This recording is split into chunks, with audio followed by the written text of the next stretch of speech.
성령 충만하시고 말씀 충만하시는 뉴라이프 성도님들 되기 간절히 축원합니다. 계속해서 데살로니가전서 강의 9번째 시간입니다. 오늘 본문 말씀을 통해서 함께 은혜 말씀 나누어 보도록 하겠습니다. 건강한 교회란 무엇인가? 이 정의를 내릴 때 각각 다르게 정의를 내릴 수 있습니다.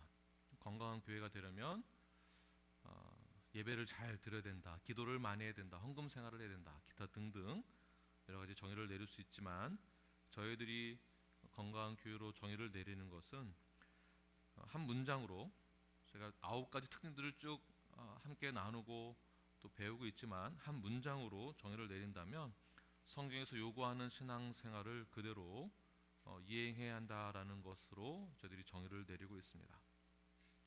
데살로니가 교회에 보낸 사도 바울의 편지 내용 역시 성경적으로 건강한 교회가 되기 위하여서는 이렇게 해야 한다라는 뜻에서 격려하며 또는 독려하는 것 또한 볼 수가 있습니다.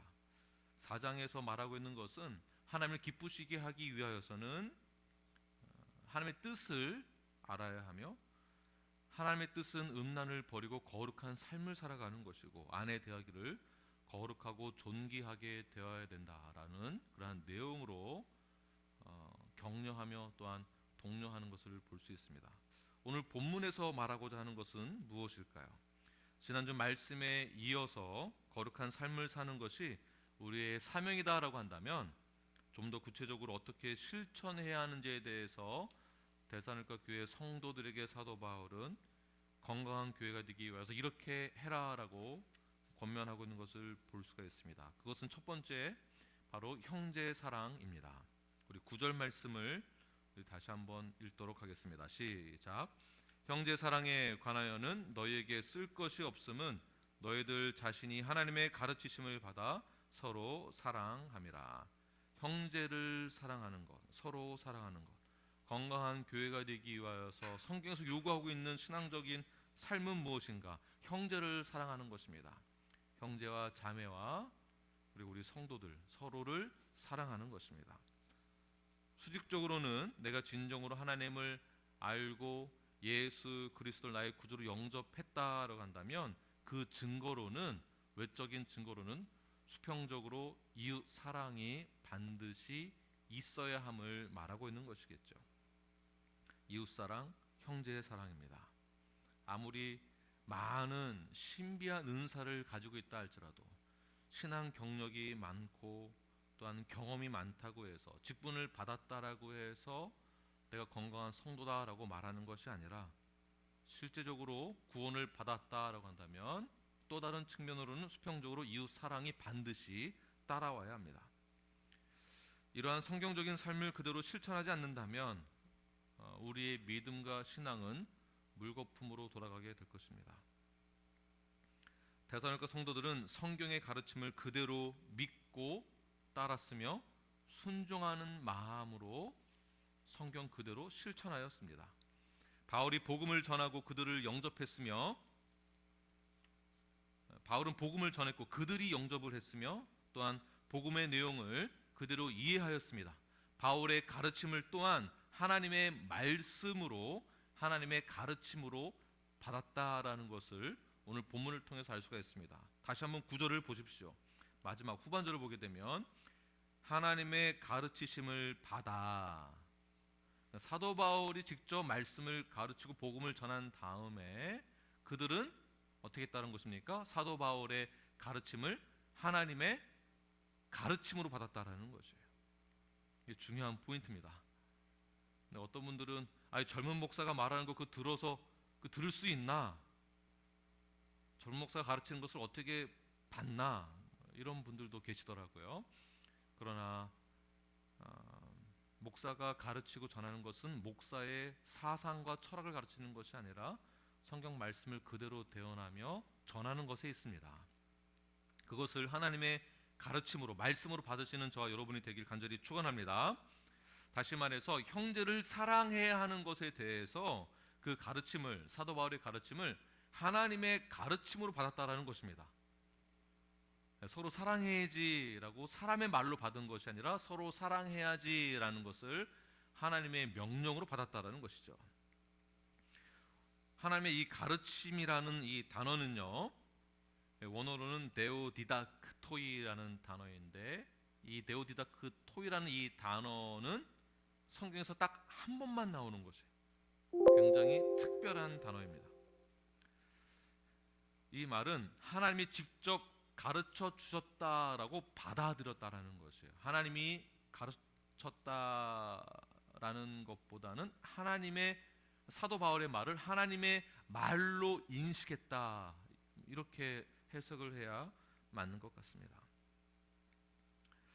그만큼 이웃사랑, 형제를 사랑하는 것, 서로 사랑하는 것이 하나님의 가르침으로 받아들일 만큼 중요하다라는 것을 말하고 있는 것이겠죠.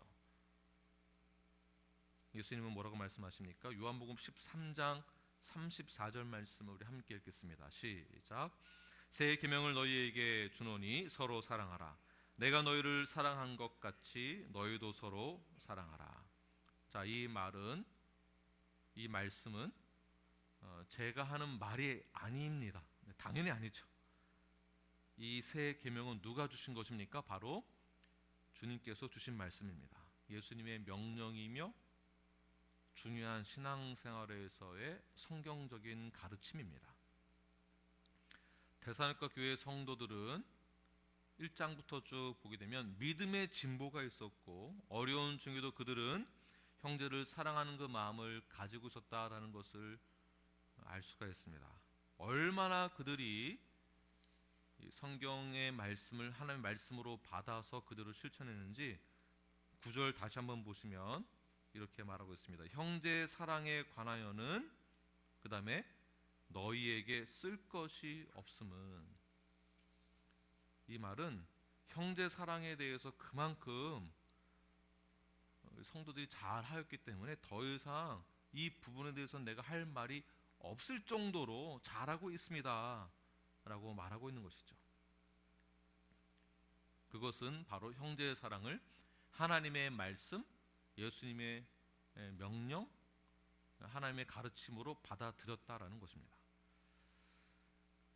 이러한 가르침이, 형제의 사랑이 성도로서 교회에서 얼마나 중요한지를 모릅니다.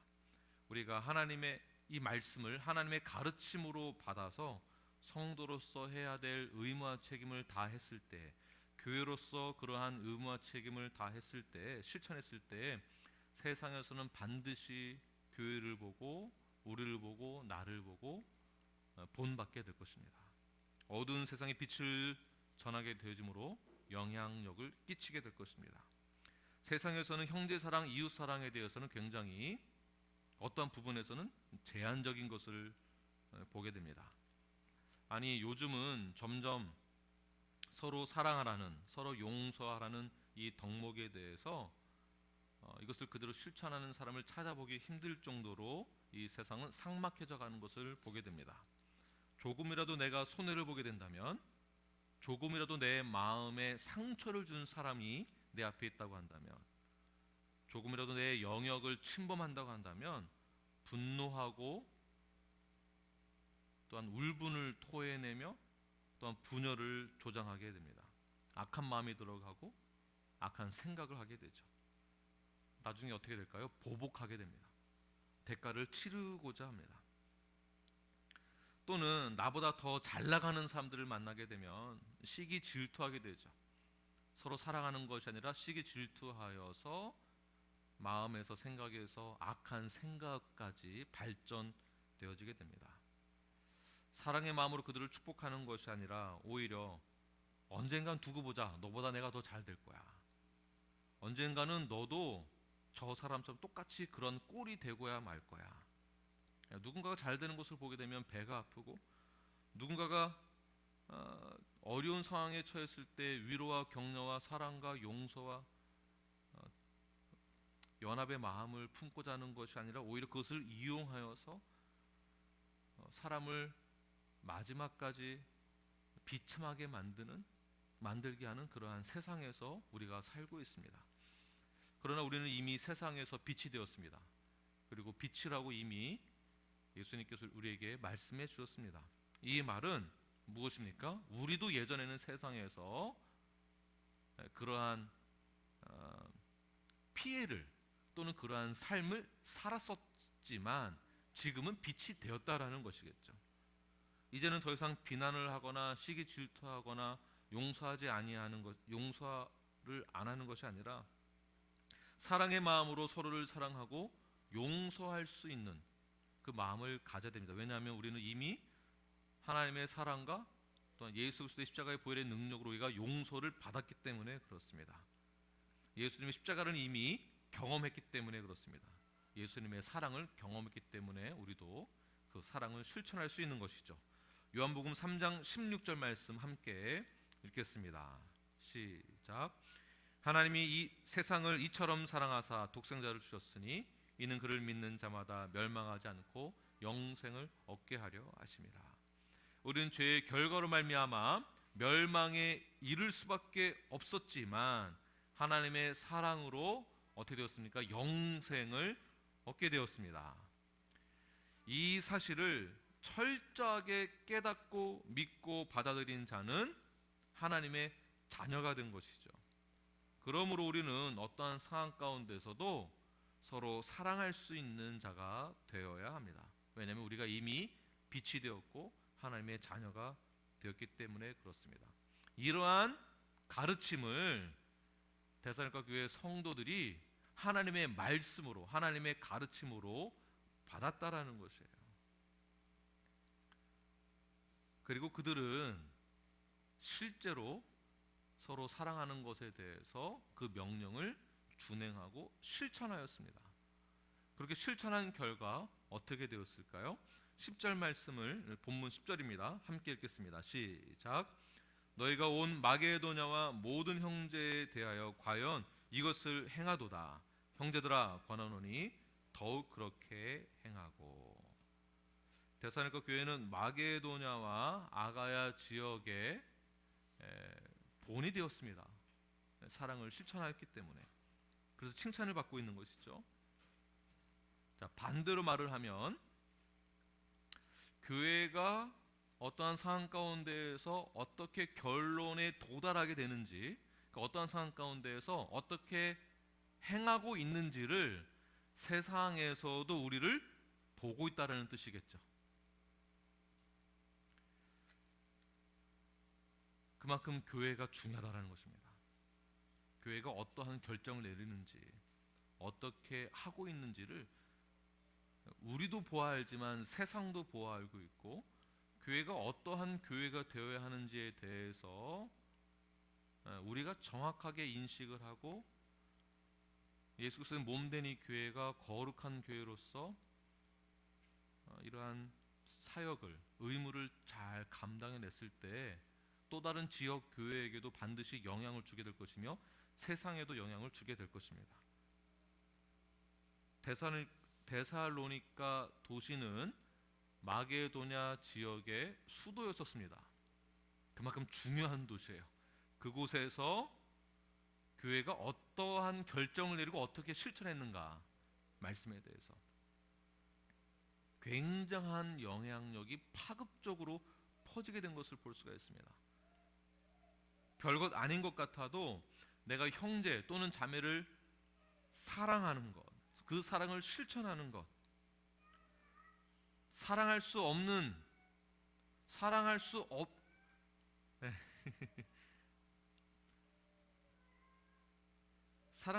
상황 가운데서도 사랑하고자 하는 그 마음, 위로하고 격려하는 그 마음, 서로 섬기고자 하는 그 모습을 통해서 마게도냐 교회가 그 동네에서만 본을 보인 것이 아니라 마게도냐 전 지역에, 아가야 지역까지, 남쪽까지도 본이 되어지고 영향력을 끼치게 되었다는 것이에요. 한 사람의 진실된 사랑의 행동이, 사랑의 그 실천이 많은 이들에게 감동을 주게 되는 것입니다. 도전을 주게 되는 것입니다. 저는 저희 교회에서 이러한 역사가 일어나길 저는 소망하고 있습니다. 여기가 하나님의 나라가 아닌가라는 그러한 감동을 받을 정도로 은혜가 넘쳐나는 그러한 우리 눌라이프가 되기를 바랍니다. 우리 눌레프 교회 역시 휴스턴 지역 안에 있습니다. 휴스턴이 미국에서 4대 도시 중에 하나라고 말하죠. 대도시 중에 하나입니다. 휴스턴에 한인교회가 별로 없다라고 하지만 그래도 많은 것입니다. 그리고 한인교회뿐만이 아니라 우리 뉴라이프 교회가 휴스턴 지역에서, 텍사스에서, 전 미에서, 또한 전 세계에서도 이렇게 사랑을 실천하는데 본이 되어지는 뉴라이프 되기를 바랍니다. 작은 것이라도 용기를 내어서 실천하십시오. 분명 이러한 실천이 우리 이웃에게, 또한 다른 교회에게도, 세상에도 반드시 큰 위로와 힘이 될 것입니다. 자, 그렇다면 우리는 이렇게 사랑하는 것에 대해서, 형제를 사랑하고 실천하는 것에 대해서 얼만큼 실천해야 될까요? 어느 정도까지, 어디까지 이웃 사랑을 실천해야 하는가? 오늘 본문에서 말을 하기를 10절 후반절 보면 이렇게 말씀하고 있습니다.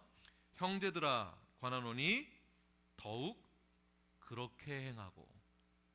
형제를 사랑하는 것에 대해서 한계가 없다라는 것이에요. 지금 잘하고 있는데, 잘하고 있는 것, 하나님의 가르침을 받은 것, 그도 실천을 잘하고 있는데 거기서 멈추는 것이 아니라 내가 더 권하노니 더 그렇게 해라. 더 멈추지 말고 그 이상 더 그렇게 해라. 한계가 없다는 것을 말하고 있는 것이죠. 왜 그럴까요? 예수 그리스도께서 우리를 위해 자기의 몸을 희생하면서까지 우리를 사랑하셨던 것을 내가 믿고 깨달았다라고 한다면 우리 역시 당연히 그렇게 해야 하는 것이겠죠. 그렇게 사랑을 실천해야만 구원을 받는다가 아니라 이미 구원을 우리가 그렇게 받았기 때문에, 그 사랑과 은혜를 이미 받았기 때문에 우리 역시 그렇게 행할 수 있다라는 것입니다. 따라서 데살로니가 교회의 성도들이 형제 사랑을 실천하였지만 한계를 두지 말고 논리적으로, 이성적으로 보아서 사랑하지 못할 것 같은 사람까지도 우리가 형제의 사랑을 실천해야 함을 사도 바울도 말하고 있습니다. 이것이 우리가 건강한 교회 성도로서 실천해야 될 덕목이라고 볼 수가 있습니다. 눌레프 교회 역시 사랑이 많은 교회입니다. 저 역시 교회에서부터, 또한 성도 여러분들로부터 많은 사랑을 받았습니다. 여러분들의 사랑과 또한 교회의 사랑을 통해서 주님의 사랑을 또한 간접적으로 체험하기도 합니다. 저는 그렇게 체험하고 또한 그렇게 믿고 있습니다. 또 반면에 어떠한 분들은 뉴라이프는 너무나 사랑이 없다라고 생각하는 분들도 있을 수 있습니다. 다 잘하고 있는데 한두 번만 실수하거나 잘못해도 사랑이 없다라고 느낄 수도 있는 것이겠죠. 자, 그렇다라고 해서 우리가, 또 교회가 사랑이 없는 교회라고 보아야 하는 것일까요? 문제가 많은 교회라고 보는 것이겠습니까? 그렇지 않습니다. 아직은 완전하지 않지만 점점점 건강한 교회로, 사랑을 실천하는 교회로 자라나고 또 성장하고 있는 중입니다. 만약 사랑을 실천하지 못하고 있는 나 자신을 발견하게 된다면, 만약 사랑을 실천하지 못하고 있는 우리 이웃을 보게 된다면, 내가 먼저 사랑을 실천해야 되겠다라는 깨달음을 가진 여러분들이 먼저 그 사랑을 실천하시기를 바랍니다. 이제부터라도 제한을 두지 말고 용서와 사랑과 격려를 아낌없이 하시는 저와 여러분이 되길 바랍니다. 예수님이 우리에게 그렇게 하셨던 것처럼 하시기를 바랍니다. 휴스턴에서, 텍사스에서 그렇게 믿음의 본이 되어지는, 너무 멀리 갈 필요도 없고요. 우리 교회 안에서 본이 되어지고요. 우리 가정 안에서 그렇게 본이 되어지는 저와 여러분이 되길 바랍니다.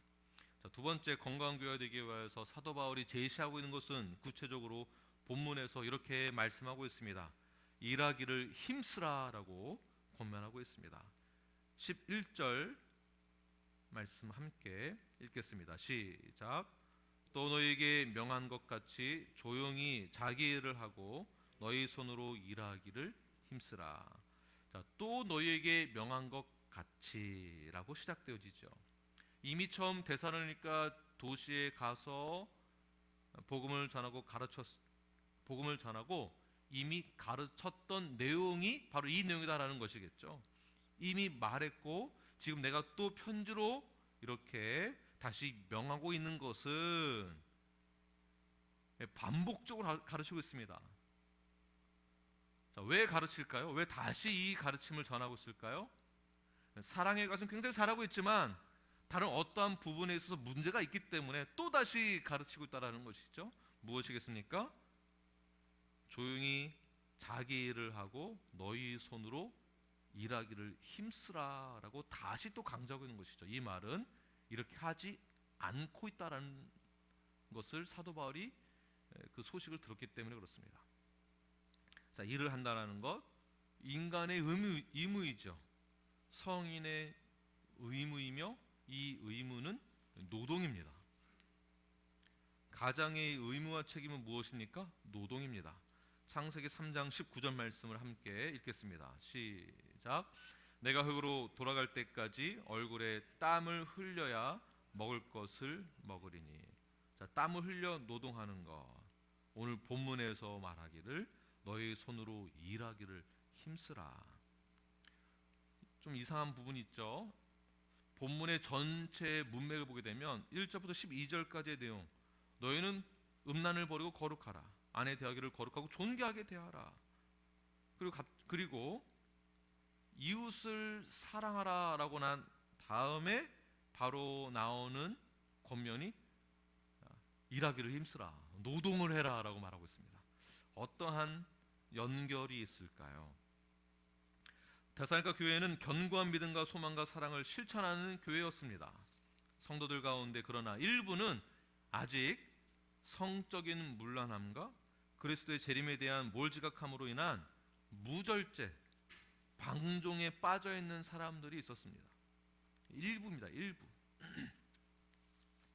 또한 일부 잘못된 종말론주의자로 인하여서 교회 전체가 영향받을 수 있기 때문에 사도 바울은 그 일부만을 위하여서도 권면의 메시지를 던지고 있는 것이죠. 요즘 세상 돌아가는 것을 보게 되면 우리가 흔히 하는 말, 제가 어릴 때부터 듣던 말, 우리 어머니도 어릴 때부터 듣던 말, 무슨 말입니까? 말세다 말세. 이 말을 너무 많이 들었어요. 주님 오실 때가 다 됐다. 이제 곧 주님 오십니다. 네, 이 말은 틀린 말은 아니지만 또 요즘 세상 돌아가는 것을 보게 되면 얼마나 심각한지 말세라고 말할 정도 심각한 상황이긴 합니다. 그렇다라고 해서 이 세상을 보고 너무나 허무하여 모든 것을 다 포기하고 마땅히 해야 할 일들을 하지 않는 것은, 인생을 포기하고 허무하게 살아가는 것은 4장 전체의 내용과 연결을 한다면 거룩한 것이 아니다라는 것이겠죠. 다시 말해서 우리가 일을 하는 것도 거룩한 자세로 일을 해야 함을 말하고 있는 것입니다. 일을 하는 것에 대해서도 의무와 책임을 가지고 성실하게 해야 함을 말하고 있는 것입니다. 그래서 사도 바울은 잘못된 그리스도의 재림에 대해서 바른 이해를 심어주고자 이제 5장부터는 그러한 말씀을 다시 전하고 있는 것을 보게 됩니다. 마땅히 걸어가야 될 길을 온전히 걸어가지 못하고 있는 신자들에 대해서 노동에 대한 올바른 이해를 가르쳐주는 것, 권면하는 것, 이것이 굉장히 중요합니다. 주님이 다시 오실 날, 그 날은 우리가 알지 못하기 때문에 그렇습니다. 데살로니가전서 5장 2절 말씀을 함께 읽겠습니다. 시작. 주의 날이 밤에 도둑같이 이를 줄을 너희 자신이 자세히 알기 때문이라.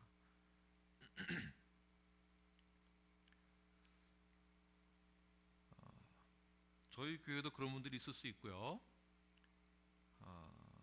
물론 다른 교회에서도 잘못된 종말론, 잘못된 인식 때문에 신앙생활을 건전하게 하지 못하는 분들이 일부 또는 꽤 있습니다. 그러나 성경에서 말하고 있는 것은 주님 다시 오실 날 아무도 알지 못한다라는 거예요. 오긴 오시되 언제 어떻게 오시는가? 밤에 도둑처럼 오신다는 거예요. 아무도 모르게 오신다는 것을 말하고 있는 것이겠죠. 그러므로 우리는 어떠한 상황에 직면해 있다 할지라도 성도로서 마땅히 해야 될 일들에 대해서는, 가장으로서 해야 될 일들에 대해서는 어머니 역할, 아버지 역할, 아내 역할, 남편의 역할, 성도로서의 역할, 목사로서의 역할, 교회로서의 역할은 최선을 다해서 끝까지 해야 한다는 것이에요. 팬데믹 처음 터졌을 때 이제 끝이다, 잘못된 종말론 입장을 가지고 있는 분들은 주님 이제 오실 거다, 다 정리하자, 사표도 내고 일도 하지 않고, 그러다 보면 어디까지 연결되질까요? 교회에서 하던 제자훈련 멈추게 되죠.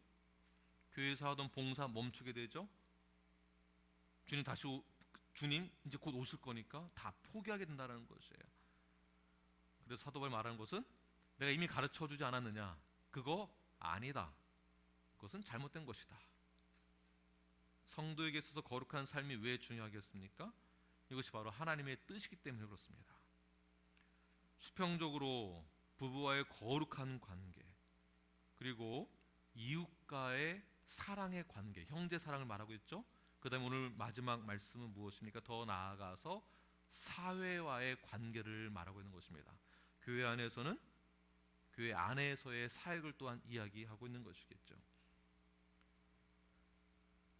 좀 더 구체적으로 들어가면, 잘못된 종말론에 의해서 우리에게 찾아오는 또 다른 부차적인 죄성들이 게으름으로 나타날 수 있고요, 방탕한 삶으로 나타날 수 있고, 이런 것은 악한 열매로 저희들이 보아야 하는 것이겠죠. 그러므로 우리는 성령의 열매를 맺는 성도로서 거룩한 삶을 살아내야 하며, 성경에서 말하고 있는 신학적인 입장에 대해서도 건전하고 건강하게 성도 여러분들이 다 잘 이해하고 있어야 됩니다. 그래야 성경을 올바로 해석할 수 있기 때문에 그렇습니다. 왜 그러냐 하면 12절 말씀에서 이렇게 말씀하고 있기 때문에 그렇습니다. 12절 시작. 이는 외인에 대하여 단정히 행하고 또한 아무 궁핍함이 없게 하려 함이라. 그리스도의 재림이 다가올수록 우리는 개인과 가정과 사회적 관계에서도 자기 역할과 의무를 충실히 감당해야 됩니다. 이렇게 하는 것이 불신자에게도 세상에도 오히려 본이 되어지는 것이며, 마땅히 우리가 해야 될 일들을 통하여서 우리는 성화를 이루어 나아갈 수 있게 됩니다.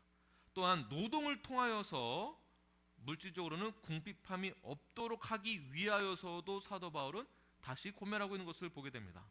킹 제임스 버전으로 보게 되면, 그 누구에게도 경제적으로 의존하지 않는 자립적인 태도를 갖게 해주기 위하여서다라고 말하고 있습니다.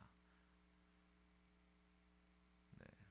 일을 하지 않고 말세다 하면서 어떤 공포심을 조장하면서 스스로 주님 오신 날을 준비한다라고 하면서 일을 하지 않는다면, 사역을 그만둔다면 어떻게 될까요? 게으르게 되겠죠. 일을 하지 않으니 돈이 없으면 어떻게 됐습니까? 돈을 빌리게 되겠죠. 돈을 빌려서 헌금을 하고, 돈을 빌려서 생계를 유지하고, 일상적인 기본적인 생활 패턴이 건강하게 이어지지 못하게 됩니다. 이러한 경고에도 변화되지 않는 소수의 일부 성도들로 인하여서 교회가 어느 정도 영향을 받게 되자, 사도 바울은 데살로니가 후서에서 이러한 경고의 메시지를 다시 한번 하게 되는데요, 이 메시지를 온전히 이해하지 못하고 변화되지 않는 성도들을 향하여서 이렇게 말을 하게 됩니다. 외인들이요. 보통 외인이라는 표현을 쓸 때에는 이방인들에게 사용하는 단어이죠. 그러나 그들에게, 교회 안에 있는 잘못된 인식을 갖고 있는 그들에게 뭐라고 말하고 있습니까? 그들 보고 외인이라고 말하고 있습니다. 불신자를 지칭하는 말입니다. 그만큼 내가 주님을 만났다고 한다면 거룩한 삶을 살아가며 수평적으로 부부와의 관계, 이웃과의 관계, 그리고 사회와의 관계, 세상에서도 우리는 동일한 삶으로 살아가야 한다는 것입니다. 자, 그렇다면 뉴라이프 성도 여러분, 여러분들은 어떠한 신앙의 여정을 밟아가시겠습니까? 이제부터는 음란을 버리고 거룩한 삶으로 살아가십시오. 아내를 존귀하고 거룩하게 대하십시오. 이웃을 사랑하십시오. 나에게 맡겨진 일에 대해서는 성실하고 충실하게 감당하시길 바랍니다. 게으르지 마시고 다른 생각하지 마시고 성실하게 감당하십시오. 아버지의 역할, 사회에서는 사장의 역할, 사회에서 직원이면 직원의 역할, 성경대로 충실히 감당하십시오. 감당하십시오. 언제까지? 주님 다시 오실 그날까지. 팬데믹이어도 할 수 있으면 하십시오. 어려운 이웃을 도우십시오. 언제까지요? 주님 다시 오실 그날까지. 포기하지 않고 우리는 그 사명을 그대로 감당해내는 것입니다. 이것이 우리가 가져야 될 성도로서의 의무와 책임이며 사명이 되어야 합니다. 지난주에 사역자 수련회를 다녀왔습니다. 우리 함께 나눴던 책을 읽고 또 그 책을 통해서 세미나도 하고 함께 공부하는 시간을 가지고 또 교제하게 되는데요. 그 책에서도 렘브란트에 대한 내용도 나오지만 저는 이 미술에 대해서 아트에 대해서 문외한입니다. 전혀 이해가 없었는데 점점 렘브란트나 또는 다른 화가들의 그런 그림에서 얻는 그러한 인사이트가 얼마나 큰 감동을 준지 모릅니다. 렘브란트는 르네상스 시대 때 대표적인 화가이고요. 그가 히스토리가 있지만 그가 그렸던 그림이 여러 가지가 있는데 선한 사마리아의 예화를 가지고 그림을 그린 작품이 있습니다.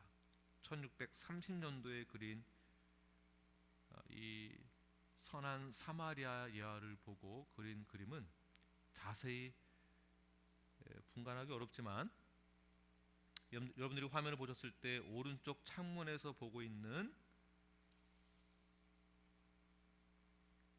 귀부인이 있습니다. 귀부인이 있고요.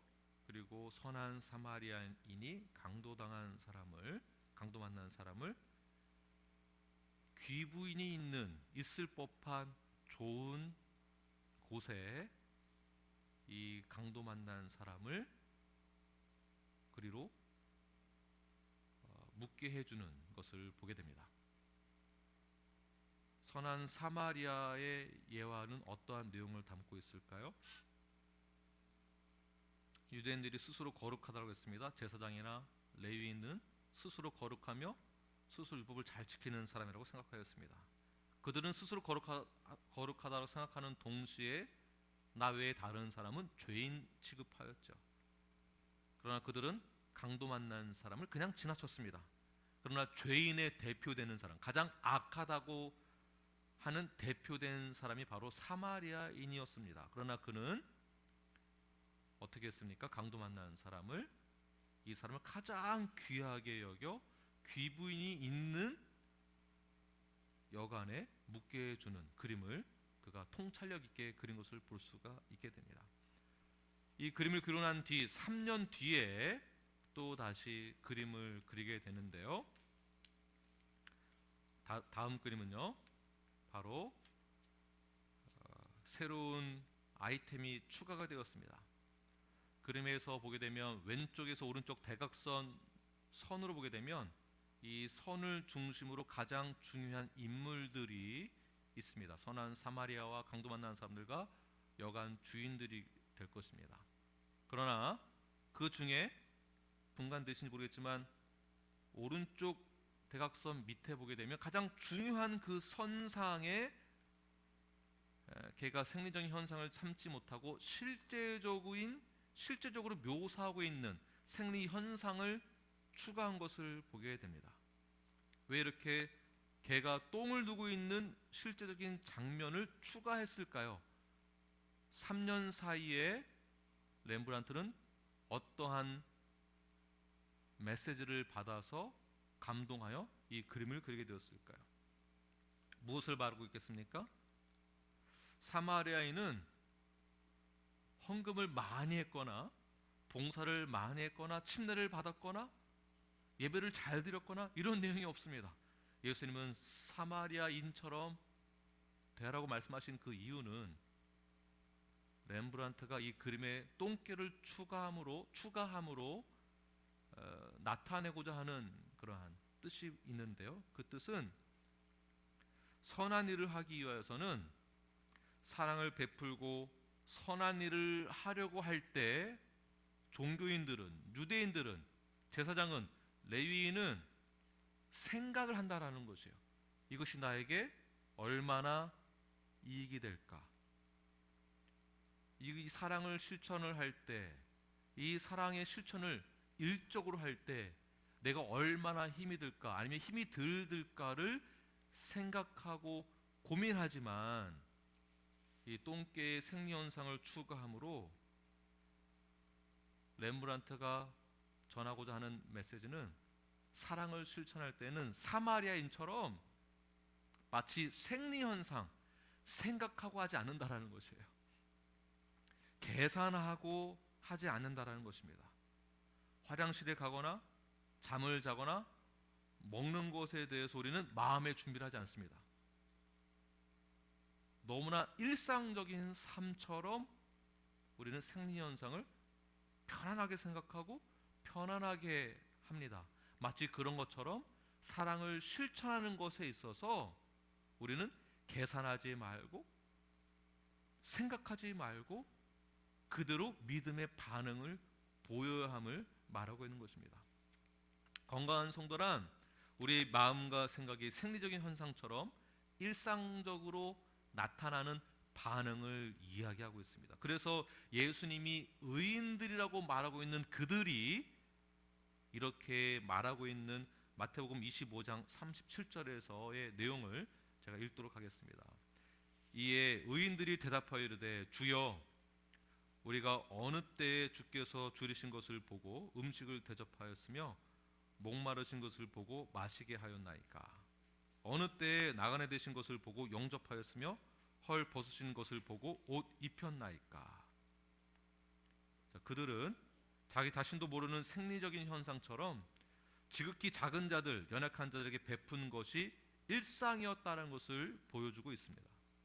이것을 렘브란트는 종교인들이 자신이 작정한 일에 대해서 생색을 내는 사람들을 또는 자신이 하는 일을 크게 불려서 말하는 사람들을 볼 때 이 그림은 우리를 참 부끄럽게 합니다.